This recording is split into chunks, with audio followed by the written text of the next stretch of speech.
오늘의 플러스, 선행주자 일본이 보여주는 관세 협상 전략을 알아봅니다. 이기태 세종연구소 선임연구위원 모셨습니다. 어서 오세요. 네, 안녕하세요. 예, 박사님. 그 상호관세 발표 이후 트럼프가 처음 만난 사람은 이스라엘 총리인 네타냐후인데 협상은 일본이 처음 하는 것 같아요. 이렇게 빠른 만남 가질 수 있었던 배경 뭐로 분석하십니까? 일단 일본 입장에서는 트럼프랑 먼저 만나는 것이 이런 관세 문제 해결을 위해서 중요하다고 생각을 하고 있고요. 예. 무엇보다 2월에 먼저 그 미일 정상회담이 열렸습니다. 그때도 어떤 국가들보다도 일본이 이시바 총리가 미국으로 가서 가장 먼저 만났었고요.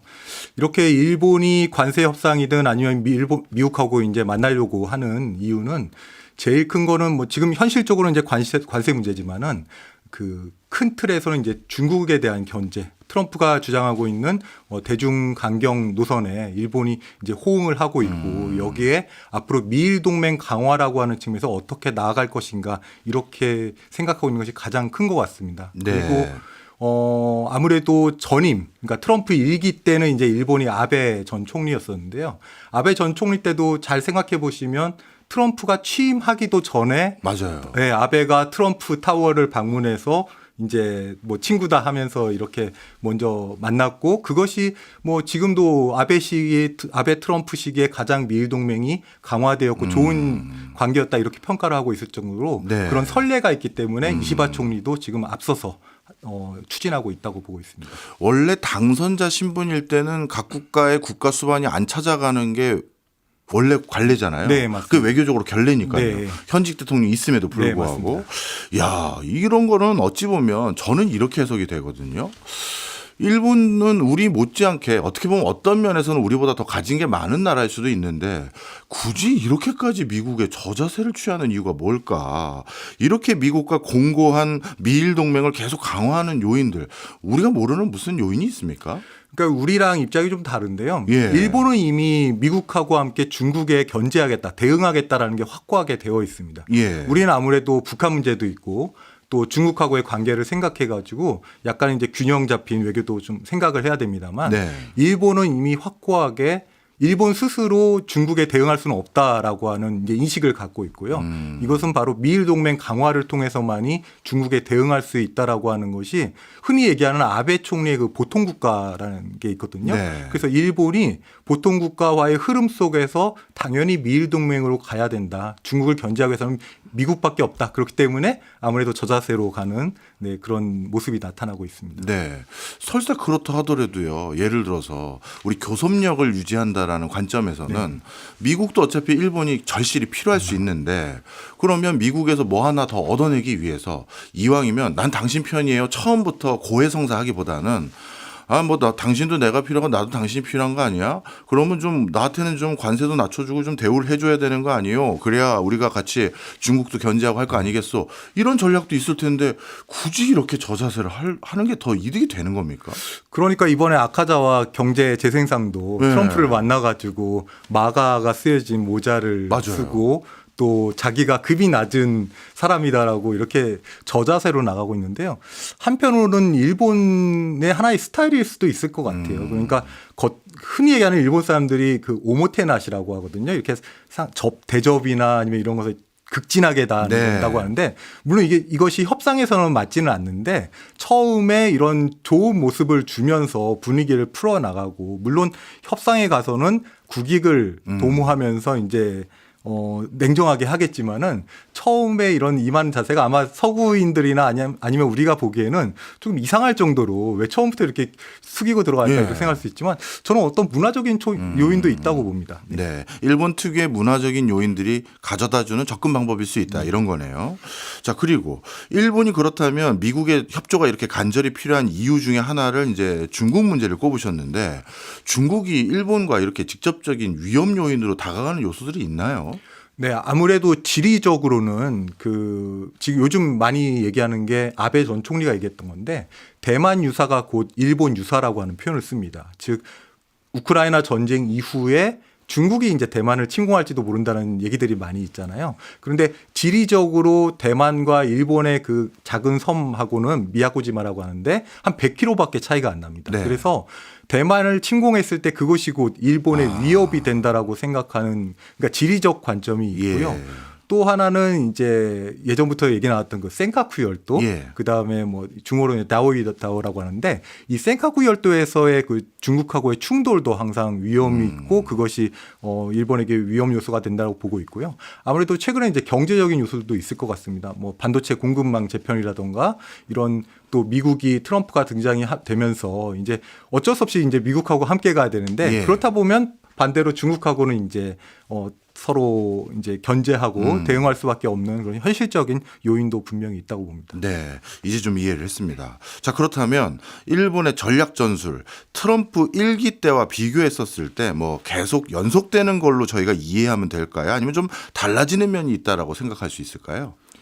그 아까도 말씀드렸지만 그 아베 전 총리가 있었던 1기 때랑 2기 때를 비교를 많이 하거든요. 네. 그래서 아베 총리의 그런 사례를 많이 지금의 이시바 총리도 배우려고 한 것 같아요. 그리고 따라하려고 했고. 그래서 아까 말씀하신 대로 처음에 당선자 신분일 때 아베 총리 이제 트럼프 타워를 방문했었고요. 근데 이시바 총리도 그렇게 하려고 했는데 말씀하신 대로 그것이 오히려 당선자 신분에서 만나는 게 오히려 좋지 않다라고 하는 이 미국 측의 우려 때문에 결국엔 가지 못하고 예. 2월 달에 이제 미일 정상회담을 조기 개최를 하면서 이제 만났던 게 있습니다. 그래서 이와 같이 어떠한 그런 아베식의 그런 친밀 외교라고 할까요? 그 개인 외교를 일본 정부도 계속해서 추진하고 있다라고 하는 거는 연속성적인 측면이 있고요. 예. 또 하나는 뭐냐면 일본이 그 이번에도 계속 관세 협상에서 논의가 되고 있는 것이 자동차랑 쌀 이런 것들이거든요. 네. 근데 이것은 사실 지금 트럼프 정부가 들어서서 등장한 게 아니라 네. 뭐 잘 기억해 보면 옛날 80년대부터 자동차 관세 그다음에 수입 미국산 쌀 수입 개방 뭐 우리도 그렇습니다만 그런 것들이 계속해서 이어져 왔습니다. 예. 그래서 일본 측에서는 사실 2010년대부터 외무성하고 경제산업성이 합동 대책팀을 꾸려가지고 네. 이미 그때부터 이런 문제들을 대응해 왔다고 얘기를 하더라고요. 그래서 이것이 그러한 그때부터 대응해 왔던 정책상의 대응 차원에서는 아마 연속성이 계속 있지 않을까. 꼭 네. 트럼프가 등장해서 지금 급하게 만들어진 것은 아니라고 그렇게 봅니다. 네. 어찌 보면 일본은 미국의 가장 대표적인 교역 국가로서 그간에도 여러 관세 이슈가 있었기 때문에 그런 맥락에서 대응할 수 있는 여지는 계속되어 오고 있다. 이런 말씀도 같이 해주셨네요.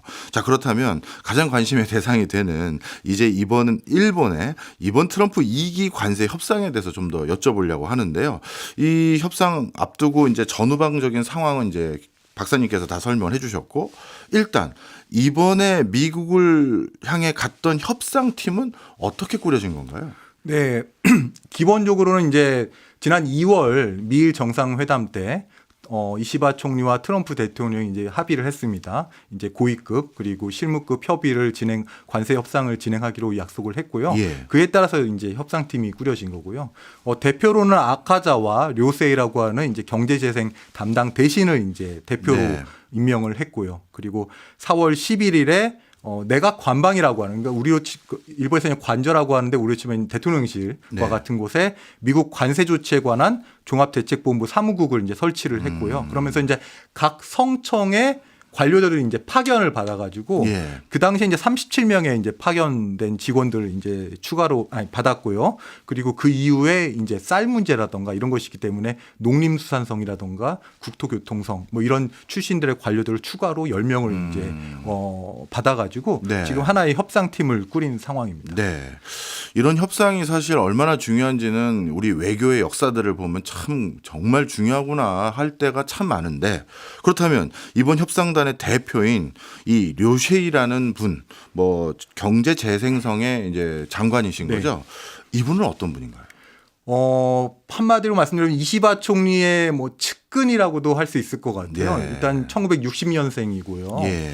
그 도토리현 출신입니다. 네. 이시바 총리도 도토리현이에요. 그러니까 선거구가 이제 그 옆에 있는 선거구라서 아마 개인적으로 친밀감이 있을 것 같고 지금 7선의 중의원 국회의원입니다. 그러니까 정치인 출신이신 거고. 아니요, 원래는 운수성하고 교통성의 관료 출신입니다. 아, 그러니까 예. 처음에는 운수성의 관료로 들어갔다가 이제 여기도 이제 일본 정치의 특징입니다만 세습 정치입니다. 그 예. 할아버지가 예전에 자치대신을 지냈어요. 그러니까 일본 정치의 특징인 국회의원의 이제 세습 정치라고 볼 수 있는데, 그러니까 고위 관료를 하다가 이제 국회의원으로 출마를 해가지고 7선 예전 2000년대 초반에 고이즈미 총리 때 이제 당선이 되었고요.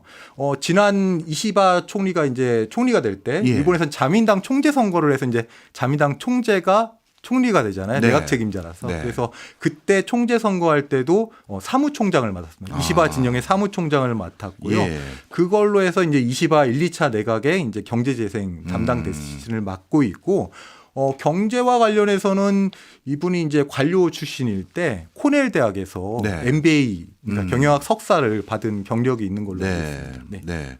근데 이제 이시바 총리는 뭐 어떻게 보면 그 당내 기반이라고 해야 될까? 그게 그렇게 많은 분은 아니었잖아요. 네, 맞습니다. 전통적으로.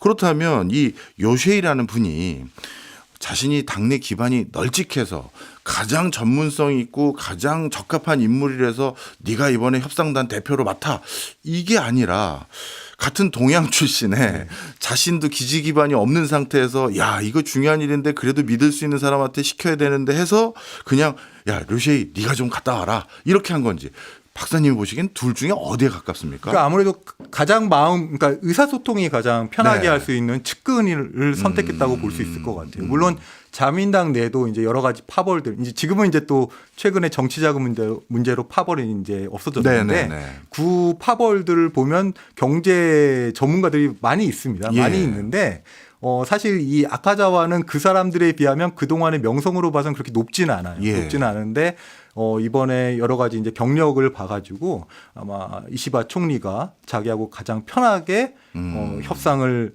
했을 때 바로바로 피드백을 할 수 있는 그런 사람을 고르지 않았을까 이렇게 생각합니다. 그렇군요. 어째 보면 이 아자가와는 이제 외교를 직접 해본 경험은 많지 않기 네. 때문에 이런 것들은 뭐 박사님 더 잘 아시겠습니다만 한번 의전이라든가 아니면 어떠한 제스처 아니면 어떤 뭐랄까요 말 하나로 굉장히 많은 것들이 틀어지기도 하지 않습니까? 네. 이번에도 불시에 트럼프 대통령이 갑자기 협상장에 나타나더니 모자 들고 와가지고 야, 써봐라 하고 그 사진 그건 공개해버린 거잖아요. 네. 이런 거에 한번 마수거리 같은 데 걸려버리면 이거 진짜 국가의 망신이 되기도 하고 여론도 분위기가 달라지게 되는 건데, 이분이 이번 협상을 잘 이끌 수 있는 충분한 역량은 있는 분으로 내부에서는 평가하나요? 그러니까 많은 일본 내에서도 지금 불안의 목소리는 있는 것 같습니다. 예. 아무래도 특히 트럼프라고 하는 이 예측 불가능한 사람이 이번에도 갑자기 이제 들어와가지고 협상을 예. 처음에 주도를 했잖아요. 그러한 예측 불가능한 상황에서 과연 이 관료 출신이자 또 일본의 관료들은 딱딱하고 네. 항상 이런 유연성이 부족하다고 할 수 있는 사람들인데, 이러한 사람이 과연 잘 신속하게 대응할 수 있을까라고 하는 불안감도 분명히 있는 것 같습니다. 네. 그리고 외교적인 그런 의뢰나 이런 것도 잘 모르는 것 같고, 예. 그다음에 제가 지금 또 가장 불안 요소는 뭐냐면 이 각 성청에서 이제 파견된 사람들이 지금 같이 팀을 꾸리고 있는데 네. 이 사람들이 과연 잘 협조가 될 것인가. 일본 정치에서 이 각 성청 간의 이런 연계라고 하는 게 항상 문제점으로 지적이 되어 왔거든요. 예. 그래서 지금 나중에 말씀을 드리려고 했습니다만 지금 쌀 문제가 좀 예. 민감합니다. 그러니까 일본에서는 쌀을 수입하면은 이제 농민들이 당연히 싫어하겠죠. 그렇죠. 그러면 이 자민당의 전통적인 지지층이 사실 농촌이거든요. 예. 농민들인데 이걸 또 신경을 쓸 수가 없기 때문에 지금 농림수산성 대신은 반대하고 있는 입장입니다. 예. 그래서 이번 다음 달에 2차 협상을 할 때는 그러니까 파견한 농림수산성 직원을 안 보내겠다라고 할 정도로 이게 뭔가 내가 그 내부에서도 이런 벌써. 국내 정치를 생각하면서 분열적인 요소가 나타나고 있는 것이 가장 이제 위험 요소라고 보고요. 네. 한 가지 이 아카자와 대신에 그 장점을 말씀드리면 네. 그래도 7선 의원입니다. 예. 그러니까 그 가장 그 선거를 치러봤던 그런 어떤 투쟁력을 예. 해야 될까요? 그런 게 있고 심지어 그 2009년도에 그 민주당 정권을 한번 자민당이 3년간 정권을 예. 이뤘거든요. 그 선거에서 많은 의원들이 떨어졌을 때도 이 사람은 상대편 의원이 그 일본에서 비례로 이렇게 부활할 수 있습니다. 그러니까 지역구에서 떨어져도 비례로 이렇게 부활할 수가 있는데 아예 부활 기회조차 주지 않을 정도로 압도적으로 이길 수 있는 그런 약간 승부사적인 기질 이런 것에 조금 기대하고 있는 면도 있는 것 같습니다. 그렇군요. 자, 그런데 일본이 이렇게 여타 한 70개국 중에서 가장 먼저 미국에 달려갔다는 건 어찌 보면 협상을 조기 타결할 수 있는 자신감을 보여준 게 아닌가 이런 해석도 있고요. 근데 일본을 잘 아는 전문가들은 일본 특유의 그 꼼꼼함이라고 해야 될까요? 그리고 단계를 하나하나 거치는 그 과정들. 어떻게 일본이 단기간에 이걸 타결하냐. 이거 분명 오래 걸릴 거다. 그냥 오래 걸릴 걸 알기 때문에 먼저 만난 거일 뿐이다. 이런 해석도 있는데 우리 박사님은 조기 타결을 예상하십니까? 아니면 오래 걸릴 거라고 생각하십니까? 저는 지금 트럼프가 선고 그 관세 선고 유예 기간을 90일로 뒀잖아요. 그래서 90일이라고 하는 7월 초까지는 아마 타결은 될 거라고 생각을 합니다. 일본 정부도 지금 이시바 총리가 조만간 트럼프를 만나겠다라고 하는데 이제 타결 이후에 이제 양국 정상이 발표하기로 되어 있거든요. 그래서 아마 7월 전까지는 끝내야 되는 것이 있는 것 같고요. 왜냐하면 또 그 국내 정치도 봐야 되는 것 같아요. 7월 달에 참의원 선거가 7월 20일 정도에 있을 예정인데 이 참의원 선거를 앞두고 바로 직전에 또 타결할 수는 없잖아요. 그러니까 아무래도 좀 시간을 둘 수 있는 아무래도 조기 타결 쪽을 염두에 둘 것 같은데 말씀하신 대로 일본 사람들이 상당히 꼼꼼합니다. 그러니까 여러 가지 그런 조약의 문구 하나하나에 우리 한국 외교관들이 정말 치를 떨 정도로 아주 꼼꼼한 사람들이기 때문에 아마 그런 부분에서는 그렇다고 해서 아주 성급한 그런 타결까지는 아니고 그런 90일 이내에서의 타결이 되지 않을까 이렇게 보고 있습니다. 네.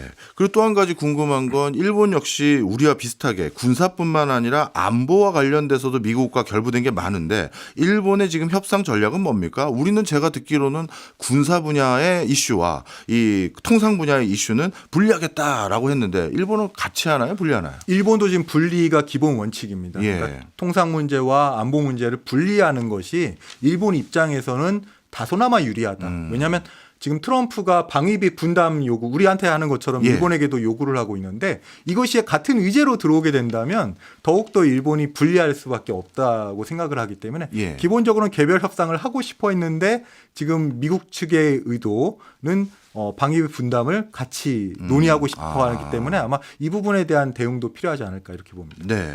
그러면 결국 미국 측의 요구에 의거해서 군사와 안보 영역까지도 한 번에 얘기를 할 가능성이 점점 높아지나요? 네. 저는 지금 명확하게 나오고 있지는 않기 때문에 과연 같이 논의가 될까는 조금 의문입니다만 아마 지금 미국에서 주장한 세 가지 그 이번 요구 사항들이 있는 것 같아요. 첫째는 제조업 중심의 대미국 투자 확대이고 두 번째는 이제 환율 문제, 달러 약세를 전환하는 문제, 그다음에 세 번째가 이제 방위 분담금 문제인데요. 이 세 가지 중에서 달러 약세 전환은 이제 따로 할 것 같아요. 이건 재무장관 회담을 따로 둬가지고 얘기하기로 했기 때문에 이번 관세 협상에서는 얘기하지는 않을 것 같은데 그래서 그런 차원에서 본다면 방위부 분담도 따로 논의할 수도 있다고 보지만 지금 현 상황에서 돌아가는 것은 같이 연계된 상황에서 얘기되지 않을까 하는 쪽으로 좀 가능성이 높아지고 있는 것 같습니다. 네.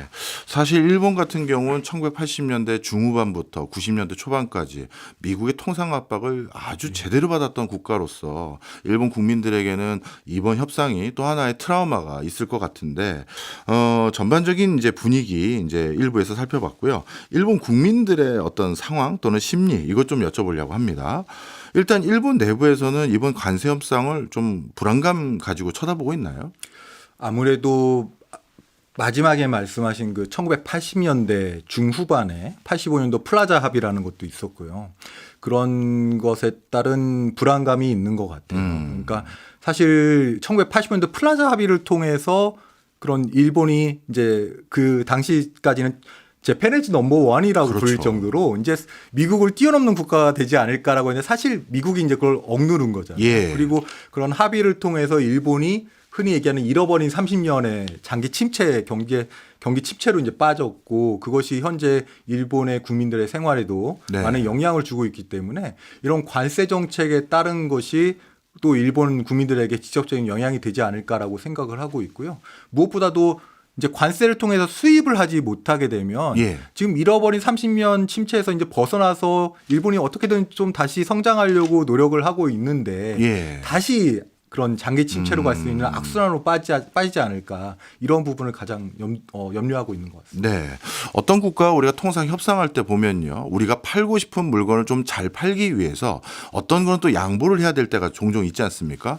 우리나라도 과거에는 농산물을 좀 외국 거를 수입해 주는 대신 우리 공산품 판매하는 형태의 전략을 추구해 왔던 것이 사실인데요. 앞서 일본에서도 쌀 수입과 자동차 이 두 가지를 이제 비교를 해 주셨는데 이번에 일본은 이 자동차 수출 그리고 쌀 수입 이 두 가지에 대해서 각각 어떤 스탠스를 보일 것 같으세요? 그러니까 일본 국민들의 어떤 자존심이라고 할 수 있는 게 자동차랑 쌀이거든요. 네. 근데 자동차에 대해서는 지금 트럼프가 25% 관세를 부과하겠다고 얘기를 했고 일본 정부의 지금 목표는 25%를 아예 면제를 해달라 이렇게 요구를 하고 있는데 이것은 어떻게 될지 좀 쉽지는 네. 않을 것 같다는 제 예상이긴 합니다만 하지만 그 자동차 안전 기준 일본이 사실 뭐 식품이건 자동차건 그런 수입을 하는 데 있어서 기준이 까다롭기로 유명하잖아요. 네. 그런데 이 자동차 안전 기준도 상당히 까다로운데 이것을 어느 정도 완화해 주는 선에서 양보하는 선에서 일본이 미국에 어떤 선물을 줄 수 있다고 볼 수 있을 것 같고요. 예. 쌀 같은 경우는 우리도 예전에 80년대 우루과이 라운드 이런 거 할 때 뭐 쌀에 대해서 상당히 민감하잖아요. 그렇죠. 미국산 쌀에 대해서 그랬는데 일본도 마찬가지입니다. 쌀에 대한 자존심이 상당히 큰데요. 이 쌀에 대해서도 사실은 강경하게 나가고 아까 국내 정치적인 농민들의 그 선거와 관련된 지지표도 있기 때문에 예. 강경하게 나가려고 합니다만 이게 다행인지 불행인지 모르겠는데 최근에 그 쌀 부족 현상이 있지 않았습니까? 예, 일본 쌀 가격이 엄청 네, 올랐다면서요. 쌀이 엄청 올랐고 뭐 한국산도 요즘 수입해가지고 예. 하고 있다고 하는데 이것을 어떻게 보면 하나의 명분으로 삼아가지고 어느 정도 선에서 일본이 미국의 쌀을 수입하는 쪽으로 양보할 수는 있지 않을까 이렇게 보고 있습니다. 네, 이해했습니다. 자, 그리고 또 이번에 이시바 총리가 협상 카드로 들고 나온 것이 미국의 원하는 바인 미국의 제조 부흥 이거를 일본이 정말 열심히 돕겠다 이런 얘기를 해줬는데 어떻게 돕는다는 건지 잘 모르겠어요. 설명 좀 해주세요. 그러니까 전 세계적으로 지금 제조업이 이제 없다고 할 정도로 이제 없는 이제 국가들이 많이 있잖아요. 네. 근데 유일하게 이제 한국이라던가 일본은 그래도 제조업이 남아 있는 경우이고요. 그래서 이번 2월 7일에 미일 정상회담을 할 때도 이시바 총리가 트럼프에게 1억 달러 규모의 대미 투자 계획을 선제적으로 제시를 했었습니다. 네. 그리고 알래스카산 미국산 그 LNG 액화천연가스 수입 확대도 제시를 했었고요. 당시에 미일 간의 그 현안이었던 그 US 스틸이라고 하는 네. 철강 회사 일본이 매수하려고 했는데 바이든 정부에서 이것을 못하게 했었거든요. 근데 이것을 이제 좀 뭐라고 얘기했냐면 일본 기업에 의한 대미 투자의 일환으로 하겠다라고 할 정도로 이제 투자라던가 제조업 분야에서 이제 일본이 역할을 하겠다라고 이제 얘기를 하고 있습니다. 네. 그래서 미일 정상회담에서도 일본이 5년 연속으로 세계 최대의 투자국이라고 이제 이시바 총리가 언급할 정도로 예. 얘기를 하고 있는데 근데 역시 이번 관세 조치가 이런 일본 기업의 투자에 어려움을 줄 수 있다. 그래서 이런 것이 미국이 원하는 제조업의 투자로 감소로 이어질 수 있기 때문에 관세를 낮춰줘라 아니면 없애달라 이런 전략으로 아마 나가지 않을까라고 생각을 하고 있고요. 네. 그다음에 이제 한국도 포함이 됩니다만 그 트럼프 대통령이 그 조선업에 대한 협력을 항상 얘기를 해왔습니다. 네. 이것은 국제 정세 차원에서 이제 봐야 될 것 같은데 지금 미국이 이제 해양 지배력을 강화하려고 하고 중국하고 이제 대항하고 이제 있는데 지금 잘 아시다시피 중국은 조선업이 활발히 진행되고 있고 선박 건조 능력이 함선 건조 능력이 상당히 우월하다고 볼 수 있습니다. 근데 미국은 그런 능력이 없고 그런 능력을 한국이나 일본에게 이제 부탁을 하고 있는 상황인 거죠. 그래서 이러한 차원에서 우리 일본이 한국이 그 미국의 조선 산업에 우리가 이렇게 투자하거나 할 수 있는 상황도 아마 만들어갈 수 있지 않을까 이렇게 보고 있습니다. 네. 특히 일본에서는 정부 차원의 노력도 있지만 손정희 회장, 스타게이트 프로젝트에 5천억 달러를 투자한다라든가 이 미국 내 AI 산단 만드는데 또 1조 달러 이상을 투자하겠다 이런 걸 계속 발표하고 있는데 이런 손정희 회장의 투자도 어떻게 보면 미국이 관세 협정을 할 때 좀 배려하거나 고려하는 요소로 작용할까요?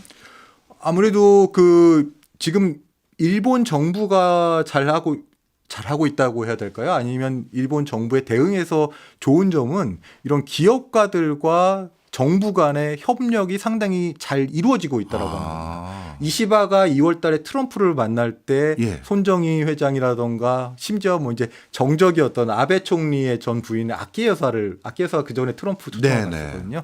이렇게 만나면서 이렇게 뭐 트럼프 협상 스타일이라는 거 스타일 같은 것을 이제 조언도 듣고 그러면서 현재는 일본 같은 경우에는 정부와 기업 간의 그런 논의도 상당히 활발히 이루어지고 있는 걸로 알고 있습니다. 근데 우리 같은 경우는 지금 약간 정부가 이제 국내 정세의 혼란 때문에 그런지 모르겠지만 정부와 기업이 이렇게 같이 협조해서 간다기보다는 약간은 따로 하고 있다는 그런 느낌이 저는 들거든요. 그래서 그렇군요. 그러한 차원에서는 일본 정부의 이런 네. 기업가들과의 협력 속에서의 대응이 협상 과정에서 미국에게 어느 정도 플러스 요인이 되지 않을까 이렇게 봅니다. 이해했습니다. 우리나라 현기차라든가 한화라든가 이런 데서 미국 투자를 발표한다든가 하는 건 기업의 단독적인 플레이인데 일본은 그렇게 보면 안 되는 거군요. 예. 자, 이제는 경제 문제 밖에 있는 외교 문제도 안보 문제도 한번 여쭤보겠습니다. 외교 안보 분야에서 일본과 미국의 입장 차이 같은 게 있을까요? 예를 들어서 중국을 억압하는 거에 대한 공동 전선이다. 뭐 이런 걸로 그냥 통일된다. 이렇게 보면 됩니까? 아니요, 꼭 그렇지는 않습니다. 네. 이것은 일본 외교의 하나의 특징이라고 볼 수 있는데요. 일본이 1957년도 뭐 예전 70년 전입니다만 일본 외교의 기본 방침 원칙을 발표한 적이 있습니다. 네. 거기에 보면 첫째는 유엔 중심주의, 네. 두 번째는 서측 진영의 일원, 즉 미일 동맹입니다. 세 번째는 아시아 외교라고 해서 그 당시에 공산주의 국가들하고도 교류하겠다. 그래서 저는 항상 일본이 어느 한 곳에 꽂히기보다는 예. 모든 국가들하고 다 잘 지내려고 하는 외교의 특징을 가지고 있습니다. 예. 물론 일본은 미일 동맹이 중심축이라고 항상 얘기를 하고 있고요. 예. 그래서 미일 동맹이 가장 중요한 건 맞지만 그것을 기반으로 해서 다른 국가들하고의 관계도 항상 생각을 하고 있다는 걸 염두에 둬야 됩니다. 그래서 예. 미일 동맹을 강화하면서 군사적으로는 중국에게 견제하지만 경제적인 면이나 이런 면에서는 중국하고의 지속적인 대화를 통해서 언제나 관계를 유지하려고 하고 있다라고 보고 있고요. 그래서 이게 대표적으로 나타난 것이 이 인도태평양 전략을 발표를 하거든요. 근데 보면은 우리 한국도 발표를 했습니다만 네. 미국은 노골적으로 중국을 견제 대상으로 이제 위협 대상으로 보고 있습니다. 예. 적시를 했고 우리는 이제 중국이 협력 관계라고 얘기를 하고 있는데 일본은 어떻게 했냐면 예. 아예 안 썼어요. 언급을 안 네, 한 언급을 거예요? 아예 안 했습니다. 그러니까 여지를 계속 남겨두는 겁니다. 네, 그래서 이런 것이 일본 외교의 특징이라고 볼 수 있습니다. 그렇군요. 그렇다면 이제 예단하기는 저희가 좀 그렇습니다만 이번에 나올 미일 합의문에는 사실 안보적인 차원에선 어떤 문구가 들어갈까요? 저는 뭐 아까 말씀드린 대로 방위비 분담에 관한 것이 있다면 들어갈 수도 있다라고 보지만 기본적으로는 들어가지 않을 것이라고 예. 보고 있습니다. 그리고 지금 협상 중이라서 예. 어떤 명확한 내용이 지금 밝혀진 게 사실 없어요. 예. 그래서 그냥 단순하게 지금 이시바 총리도 얘기하는 것이 조기에 합의해서 예. 그것을 양국 정상이 결과를 발표하겠다. 뭐 이 정도만 얘기를 하고 있고요. 네. 아까 말씀드린 대로 세 가지 미국 측이 요구하는 것 중에 환율 문제는 이번에 포함되지 않을 건 확실한 것 같습니다. 네. 그 문제는 포함되지 않을 것 같다고 말씀드리겠습니다. 네. 그리고 이제 에너지 안보와도 관련이 돼 있고 어떻게 보면 이것도 경제 협력일 수도 있을 것 같은데 알래스카에 투자를 해달라 이런 요청을 한국이나 일본에게 다 같이 한 걸로 기억을 하는데요.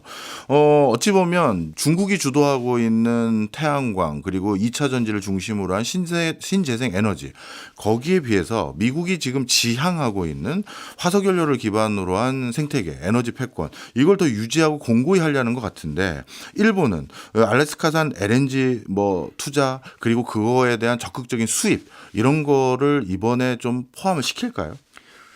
이번 러시아 우크라이나 전쟁이 일본에게 있어서는 에너지 안보에 대한 경각심을 준 것 같아요. 예. 그래서 잘 생각해보면 예전에 2011년도에 3.1 대지진이 있었고 후쿠시마 원전 사고가 있었잖아요. 예. 그러면서 일본이 그러니까 원자력 에너지를 다 없앴다가 최근에 우크라이나 전쟁 이후 에너지 안보 위기 속에서 이제 다시 원자력 안보나 아니면 이런 LNG와 같은 그 석탄이나 아니면 그런 석유와 같은 화석 연료를 기반으로 한 것에 다시 집중을 하고 있는 상황입니다. 예. 그래서 일본 정부도 그러한 흐름에서 봤을 때는 이번 알래스카산 LNG에 투자를 하는 것이 맞는데 일본 일부에서는 이것이 과연 경제성이 있느냐, 네. 이 투자 가치가 있느냐라고 하는 우려의 목소리도 사실 있습니다. 그래서 네. 이것을 뭐 경제성만으로 따지지는 않고 하나의 협상 카드로서, 그러니까 미국에게 우리가 이 투자에 참여하겠다라고 하는, 그러니까 하나의 양보 카드로서 낼 수 있는 걸로는 아마 제시하지 않을까 이렇게 보고 있습니다. 네. 자, 이제는 이제 미일 협상을 앞두고 있는, 그걸 쳐다보고 있는 우리 관점에서 좀 여쭤보겠습니다. 우리가 어떻게 받아들여야 될지 이제 애매모호한데요. 예를 들어서 일본이 이번 미국과의 관세 협정이 잘 매끄럽게 해결이 됐어요. 관세율도 확 낮아지고, 그래서 미국과 어떻게 보면 통상적으로 안보적으로도 아주 원활한 관계가 구축됐다. 그러면 우리 입장에선 우리도 좀 깎아주세요. 쟤들도 많이 깎아줬는데 할 수 있는 뭐 근거나 핑계거리가 될 수 있어서 우리도 좀 관세를 더 깎을 수 있는 기회가 될 것 같기도 한데, 다른 측면에선 이제 새로이 밸류체인이 깔려야 되고 변화되기 시작하는 시점일 텐데, 야, 일본이 이 새로운 밸류체인에 미국 바로 옆에서 바짝 붙어서 들어갔다? 그럼 우리가 더 중요한 밸류체인 역할을 못하게 될 거 아닌가라는 우려도 있을 것 같아요. 그래서 제 질문의 요지는, 미일 간의 협정이 잘 타결되는 게 우리에게 좋은 겁니까? 약간 삐걱대는 게 우리에게 좋은 겁니까? 저는 그래도 잘 타결되는 게 좋다고 봅니다. 지금 아무래도 전 세계 국가들이 일본을 하나의 모델로서 지금 지켜보고 있기 때문에 일본이 정말 열심히 노력해서 네. 관세도 줄이고 면제받고 이러면 다른 우리 한국을 포함한 다른 국가들도 아마 같은 요구를 할 수 있겠죠. 같은 요구를 하면서 우리도 그렇게 해달라고 하는 하나의 협상 전략에서의 예. 강점이 될 수도 있다고 볼 수 있고요. 네. 근데 우리가 하나 생각해야 되는 건 그 두 번째 요소 후자를 네. 걱정을 많이 하시는데, 어느 정도는 저는 미일 동맹과 한미 동맹을 많이 비교를 하거든요. 예. 그런데 사실 지금 현실적으로 미일 동맹이 한미 동맹보다는 상당히 앞서 나가 있고, 그리고 여러 분야에서 현재 진행되고 있다는 건 인정할 수밖에 없다라고 생각합니다. 이게 꼭 경제적인 어떤 공급망 밸류체인이라든가 이런 것뿐만 아니라 예. 특히 안보적인 측면에서는 지금 바이든 정부 때도 그랬는데요. 우리가 흔히 얘기하는 레티스 라이크라고 하는데 격자형 동맹 구조라고 해가지고 예. 지금 아마 트럼프 정부 때도 크게 벗어나지는 않을 것 같아요. 미일 동맹이 중심이 된 소다자 안보 협력 체제로 지금 바뀌고 있습니다. 예를 들어서 쿼드 있죠. 예. 미일 호인, 예. 그다음에 한미일, 그다음에 미일 필리핀, 아. 미일 캐나다, 예. 이와 같이 일본이 전 세계 바뀌었네요. 다 미일 동맹이 중심이 된 가운데 한두 국가들이 포함된 형태로, 물론 이것이 중국에 대한 견제인데요. 그런 체제가 바이든 정부 때 만들어졌고, 이것이 지금 트럼프 정부가 됐다고 해서 그게 크게 바뀌지 않을 거거든요. 그래서 이것이 안보 문제뿐만 아니라 경제 문제에서도 똑같이 이런 구조가 지금 유지 발전되고 있기 때문에 예. 이런 부분에서 우리 한미 동맹이 그 미일 동맹의 약간 하부 구조로 이제 되는 게 아니라 하는 우려도 지금 있긴 있습니다. 그래서 예. 우리가 너무 또 하부 구조가 되면 또 좋지 않고요. 종속되는 예. 건 안 좋기 때문에 우리가 종속되지 않도록 음. 좀 우리가 한번 대책이나 이런 걸 한번 생각해 볼 필요가 있습니다. 아, 그렇군요. 국제 관계상에서는 한미 동맹보다 미일 동맹이 훨씬 더 견고한 면들이 많았었군요. 자, 그런 과정에서 또 이런 아쉬움을 토로하시는 분들도 계세요. 예를 들어서 미국의 통상 압박을 견제하는 가장 수월한 방법들 중에 하나가, 미국이 각 나라들을 지금 각계격파하고 있는데 여러 다국적 국가들이 좀 연대해서 한 목소리를 내면 미국이 저렇게 우리에게 쉽게 윽박지를 수 있겠느냐. 그런 과정에서 미국의 주요 동맹국인 한국과 일본도 이럴 때는 약간 뭐 감정의 골 이런 걸 뒤로 하고 협조해서 공동으로 대응하면 뭐래도 더 양보받을 수 있는 거 아니냐라는 지적들도 있으세요. 그게 실제 그럴 수 있는 여지가 있는 건지도 궁금하고, 그리고 또 그게 실현 가능한지도 궁금합니다. 기본적으로 트럼프의 협상 스타일이 양자 관계를 선호를 합니다. 예. 그래서 다자 협상이라던가 아니면 동맹도 다자를 그렇게 좋아하지는 않아요. 그래서 트럼프의 협상 스타일상 양자로 가기 때문에 각 국가들이 개별적으로 지금 협상할 수밖에 없는 현실적인 부분이 있고요. 하지만 이러한 트럼프가 관세 문제라던가 이런 걸로 한국하고 일본에게 공통된 부분에서 이제 압박을 가하는 경우가 있잖아요. 네. 그런 것들은 사실 사전에 네. 한일 간의 어떤 논의를 통해 가지고 뭐 어떻게 공동으로 한번 대응을 하겠다라고 하는 그런 논의 자체가 좀 있었으면 좋겠다는 좀 아쉬움이 남았습니다. 물론 우리가 지금 좀 혼란스러운 상황에도 있었고 하기 때문에 일본에서도 한국 측에게 이렇게 접근하기가 쉽지 않았다고 제가 듣고 있거든요. 네. 그래서 지금 앞으로 시간이 된다면 장기적으로 봐서 한일 간에 미국의 트럼프에 대응할 수 있는 그런 부분들을 좀 찾아볼 수도 있을 것 같고요. 네. 그래서 대표적인 게 최근에 그 한일 일중, 한중일 그 외교장관 회담이라던가 경제장관 회담이 예. 있었습니다. 그래서 그 한중일 그 장관들이 손을 맞잡고 있는 사진에 미국 측에서 상당히 충격을 받았다고 했거든요. 그러니까 이렇게 뭉치면 또 예. 미국에서 약간 두려워하고 또 조심스러워하는 그런 부분들이 있기 때문에 네. 네, 그런 부분을 우리가 좀 잘 살려야 될 것 같습니다. 네. 그리고 이런 뭐 꼭 이슈가 터졌을 때 갑자기 손잡자 하면 이게 잘 안 될 때가 많지 않습니까? 그런데 뭐 원칙으로 말씀드리면 이웃집하고 사이 나빠서 좋을 건 없단 말이에요. 그러면 이제 뭔가 또 한 번 한국과 일본이 경쟁할 건 경쟁하고 풀어야 될 건 풀어야겠지만 협력할 땐 또 협력하기 위해서라도 앞으로라도 뭔가 자꾸 같이 뭘 해보는 노력이 필요할 텐데 그런 차원에서 이번 관세 이슈에 대해서 우리가 제일 먼저 실타래를 같이 풀어볼 수 있는 거는 뭘 좀 첨가해 드리고 싶으세요? 올해가 한일 국교 정상화 60주년입니다. 아, 그렇군요. 그래서 마침 뭐 한일 간의 협력 요소들을 얘기를 많이 하고 있는데요. 예. 근데 관세와 관련해서는 역시 한일이 지금 공동 대응할 수 있는 방금 말씀드린 공통된 분야가 아무래도 자동차, 예. 쌀이라고 하는 부분에서 뭐 비슷하잖아요. 예. 그래서 그 부분에서 어떻게 공동 대응할 수 있는가라고 하는 거를 한일 간에 좀 논의할 필요가 있을 것 같다라는 생각이 들고요. 그다음에 역시 아까도 말씀드렸지만 그 채널 복원이 중요한 것 같습니다. 네. 한일 간에 어떤 소통할 수 있는 그러한 경제 장관 회담도 있을 수가 있고요. 아니면 일본 같은 경우는 아까 말씀드린 대로 그 여러 성청의 그런 종합적인 그런 시스템이 지금 만들어지고 있는데 네. 과연 우리한테 그런 시스템이 있는가? 우리는 좀 어떤 일이 벌어졌을 때 급하게 만들고 대응하다 보니까 일본하고 이렇게 장기적인 대화가 잘 안 되는 측면이 있는 것 같아요. 일본은 아까도 말씀드렸지만 2010년대부터 총리실 산하에 만들어서 네. 이런 시스템이 있었는데 우리는 사실 그런 게 없다 보니까 예. 지금 말씀하신 대로 한일 간의 협력을 할 때도 그런 부분에서 대화 창구가 성립이 안 된다. 이런 부분이 가장 문제인 것 같습니다. 네. 뭐 지금까지는 워낙 미국의 그 관세 협정과 관련된 뜨거운 감자가 있기 때문에 약간 이제 갈등적인 요소에서 제가 좀 여쭤볼 수밖에 없었습니다만 사실 미국이라는 게 우리에게도 굉장히 중요한 동맹국 아니겠습니까? 그리고 일본과도 이제 뭔가 이웃 국가로서 잘 지내야 될 건 또 잘 지내봐야 될 것 같고요. 그래서 이 한미일 이 세 국가의 협력도 정말 우리가 공고해야 될 텐데 앞으로 이 한미일이 서로 협력하기 위해선 이제 뭐 어떻게 해야 될까요? 이게 정해진 파이 가지고 서로 뺏기를 지금 하고 있는 거라서 뭐 좀 대안을 한번 주신다면 뭘 꼽으시겠어요? 그러니까 한미일이 공통적으로 느끼는 위협 인식이라던가 아니면 이익을 한번 찾아봐야 되는 거죠. 네. 기본적으로. 그랬을 때 우리가 안보정의 측면에서는 북한에 대한 대응이 지금까지 계속 추진되어 왔습니다. 한미일 간의 안보 협력을 통해서 이제 북한에 대한 대응을 할 수 있고요. 그런데 우리가 한미일 협력을 얘기하면 필연적으로 따라오는 게 이것이 북중러라고 하는 진영 간의 대결로 혹시 빠지는 게 아닌가라고 예. 하는 그런 위험 요소도 이제 많이 얘기를 하고 있는데 저는 현실적으로 사실 이번 러시아 우크라이나 전쟁을 계기로 해서 예. 뭐 진영화까지는 아니더라도 이미 한미일 대 뭐 북중러 뭐 물론 이제 북한하고 러시아가 이제 군사 협력도 하면서 하고 있지만 중국하고는 좀 거리가 있다는 있죠. 생각도 있거든요. 예. 그래서 꼭 그렇게 진영화까지는 되지는 않더라도 이미 한미일 협력은 뭐 불가피하다 이렇게 보고 있고요.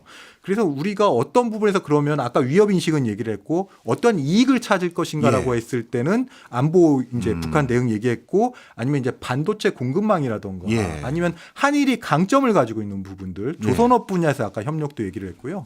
아니면 우리가 새로운 분야를 한번 찾아볼 수도 있을 것 같습니다. 어떤 그래서 분야일까요? 최근에 미일 정상회담이나 한미 정상회담에서 항상 나오는 것이 우주라던가 AI와 같은 이런 신안보 분야에서 협력도 얘기를 하고 있고요. 예. 아니면 최근에 또 이번 관세 협상 과정에서도 양보로 얘기하고 있는 그런 에너지라던가 아니면 쌀과 같은 식량 안보. 그래서 이런 에너지 안보, 식량 안보에서도 우리 한국과 일본이 함께 이제 고민해 볼 만한 새로운 분야라고 저는 생각을 하고 네. 아마 이제 머지않은 시점에 일본의 협상에 대한 어떤 분위기 또는 협상 결과까지도 나올 수 있을 것 같은데 그걸 보고 난 뒤에 우리의 대응은 어떻게 하면 좋을지 마지막으로 한 말씀 부탁드립니다. 지금 우리도 이제 원스톱 쇼핑이라고 해가지고 이제 안보와 이제 관세를 이제 분리한 형태, 아니 이제 우리는 분리하고 싶지만 네. 이제 트럼프가 원스톱 쇼핑을 통해 가지고 이제 함께 다루기를 원하고 있는데요. 네. 이거를 이제 일본이 어떻게 하고 있는가를 일단 봐야 될 것 같아요. 이걸 분리가 가능한 문제인지 아닌지를 우리가 한번 봐야 될 것 같고, 그 다음에 트럼프가 우선 협상국 5개국을 얘기했습니다. 예. 거기에 이제 한국하고 일본이 들어갈 정도로 미국이 생각하는 한국과 일본은 정말 우방국입니다. 동맹 관계를 맺고 있는 우방국이라고 한 측면에서 우리가 일본 사례를 볼 수 있을 것 같고요.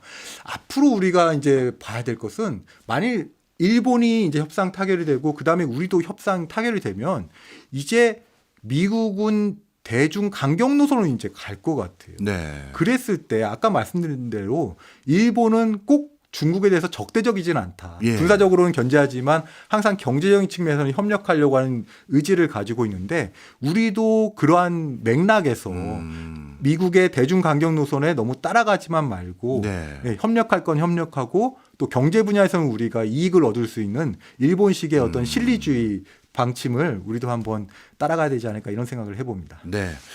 뭐든 제일 중요한 건 역시 우리의 국익인 것 같습니다. 지금까지 이기태 세종연구소 선임연구위원이었습니다. 고맙습니다. 네, 고맙습니다.